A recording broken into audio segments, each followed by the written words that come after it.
जय श्री राधे। निशाचरी पूतना यशोदानंदन की ओर बढ़ने लगी। वे निमिलित नेत्र होकर पालने में पड़े हैं। उनके नेत्र तो उसी क्षण बंद हो चुके थे जिस क्षण राक्षसी ने नंदालय में पांव रखे। नेत्र बंद क्यों हुए? परब्रह्म की यह योगींद्र मुनीन्द्र मनोहारिणी लीला देखते हुए अंतरिक्ष में अवस्थित ऐश्वर्य प्रवण भावुक भक्तगण भावना के राज्य में जाकर इसकी कल्पना करने लगते हैं। संभवतः बाल्य लीलाधारी श्री हरि ने शिशु सुलभ भंगिमा का अनुकरण करते हुए ही ऐसा किया है, अथवा ऐसी दुष्टा का मुख देखना उन्हें अभिप्रेत ना हुआ, इसी से उनके नेत्र कमल संपुटित हो गए। यह भी कारण हो सकता है कि अनंत अप्राकृत सद्गुण निकेतन व्रजेंद्र नंदन अतिशय लज्जा का अनुभव कर रहे हैं।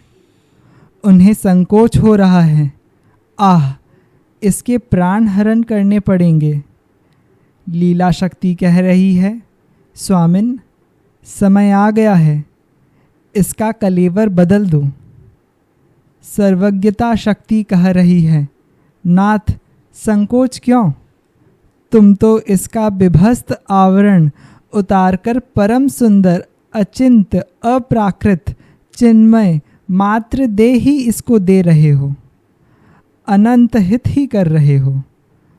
पर व्रजेंद्र नंदन में तो धृष्टता का अत्यंत अभाव है।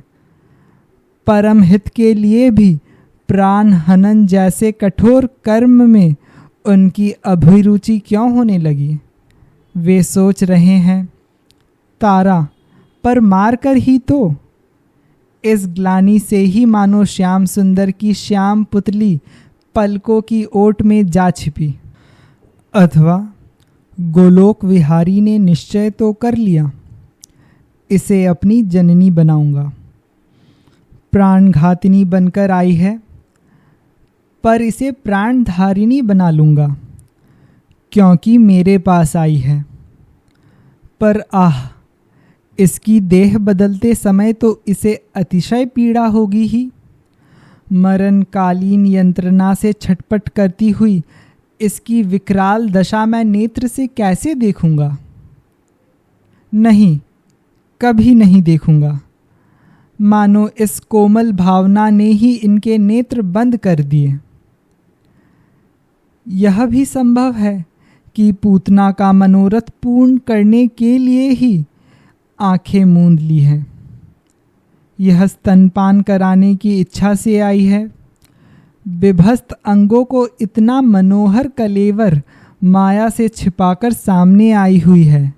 यदि यशोदानंदन के नेत्र खुले रहते तो मायाविनी की माया तत्क्षण नष्ट हो जाती। उसका विकराल शरीर नंद रानी को उसी समय दिख जाता। वे अपने हृदय धन को छाती में छिपाकर उसी समय मूर्छित हो जाती। धनुर्धर गोप एवं राक्षसी में युद्ध छिड़ जाता। सारी व्यवस्था बदल जाती। स्तनपान कराने का मनोरथ अपूर्ण रह जाता।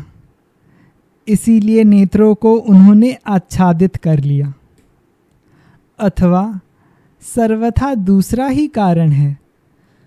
ऐसा प्रतीत होता है मानो प्रभु इधर से पूतना की ओर से दृष्टि समेटकर अंतर की ओर चले गए हैं। सर्वज्ञ स्वामिन अपने उदर में अवस्थित अनंत लोकों की अनुकूलता जान ली है। दीनबंधु ने देखा, इस क्षण मेरे उदर में स्थित सभी प्राणी व्याकुल हैं। प्राणी सोच रहे हैं, यह राक्षसी स्तनपान कराने के बहाने हलाहल कालकुट विष पिलाने आई है। इस मलिन मूढ़ अभिसंधि को लेकर ही यह सामने खड़ी है। और यदि प्रभु ने भी विषपान कर लिया, विष को उदरस्थ कर लिया, तो उस दुस्सह विष के संपर्क से हम लोगों की क्या दशा होगी? हम लोगों का तो सर्वनाश ही हो जाएगा। इस विचार से वे अतिशय व्यथित हैं। इसीलिए मानो सर्वेश्वर सर्वलोक महेश्वर ने उन व्याकुल प्राणियों को अभय प्रदान करने के लिए अंतर्देश में जाकर कहा, डरो मत, विष से निर्भय रहो। मैं पीऊँगा, फिर भी विष की ज्वाला तुम्हें स्पर्श तक नहीं कर सकेगी। इस प्रकार अभयवाणी सुनाने के लिए ही अपने नेत्र बंद कर लिए, इधर से दृष्टि हटा ली है। कुछ भी कारण हो, व्रजेंद्र नंदन के अंजन अंजित निमिलित नेत्रों की शोभा तो देखते ही बनती है। जय श्री राधे।